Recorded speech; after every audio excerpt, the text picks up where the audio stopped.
The government wants you to start a business, and they'll give you incentives for it. People that start businesses, the people that take the risks, get rewarded. Let me show you what I mean with a simple diagram.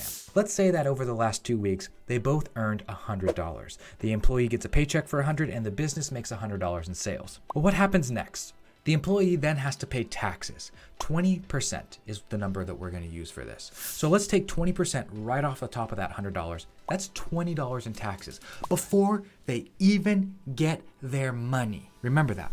Now the business gets that whole $100 up front from their customers. They then have to subtract the expenses and all of the things that they had to spend money on in order to get that sale. These are their operating expenses or their cost of goods, overhead, all things that go into making the sale.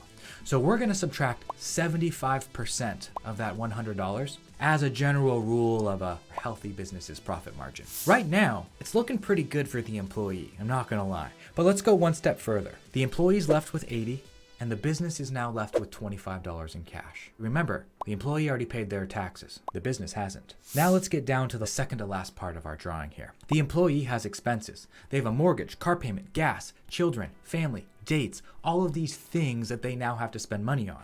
And all they have left is the $80 after taxes to spend it on. So if they realistically spent $75 on taxes, they would have $5 left over for saving, investing, etc. Well, before we get to the final numbers here, let's look at what the business actually had to do. Because it's time for the business to pay taxes, right? Does the business pay taxes on the whole $100 that they earned? No, they do not. And this is where the incentive comes in. The government wants you to take the risks as the business owner, so they will incentivize you to do so. They say, hey, business owner, we know it's risky. We know it's tough. We know shit happens. We know it's not easy to start a business. Most of them fail. So here's what we're going to do. We're not going to charge you taxes on all the money that you make. We're only going to charge you taxes on the money that you get to keep. Only the profits. It's okay. So only the money that at the end of the day that is truly earned is what you pay taxes on. So what does that look like for our diagram here? If we take 20% of taxes from the $25 that was left over, that comes out to $5 in taxes. Hold on a second. That's a lot less than the employee. And that's 100% correct. The employee is left with $5.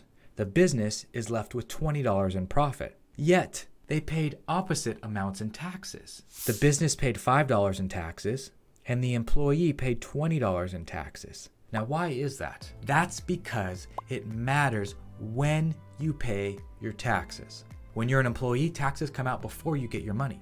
When you're a business owner, taxes come out at the very end, and you only pay taxes on the money that's left over as your profit, your net income. So, by taking risks, the government is giving you a tax break by charging you less. If you play it safe and go the employee route, you're going to have to pay more taxes in the very beginning, but you'll have regular, consistent paychecks. This is the fork in the road for everybody. Everybody has to go through this understanding of what they want to be. Do you want to be an employee or do you want to be a business owner? They're both difficult. You have to choose the difficulty that you want in your life. If you are the type of person who wants to go to college, get educated, and continue to get certifications and grow your 401k and put part of your paycheck aside for savings every month to grow your nest egg that way, employee might be a great option for you. But if isn't what you want to do, then it's in your best interest to learn how to be a good business owner or a good entrepreneur. In order to become a good entrepreneur or a good business owner, you have to understand taxes. You have to understand how to put money aside for yourself. You have to understand how the government is incentivizing you to be a good business owner and take those risks. And to do that, you have to continue to educate yourself.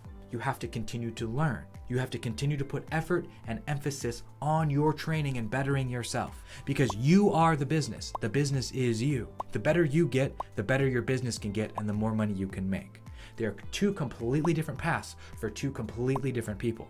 And I want to make that super crystal clear in this video so you can understand what you're in for if you go down the business path or if you go down the employee path. Now, just in case you like this stuff and want to go a little bit deeper, I do have an accelerator program. It's linked in the description below if you're interested in working with me directly. Otherwise, check out this next video where I talk about LLCs, S-Corps, taxation, and an overall understanding of the business path so you can figure out if it's the right one for you.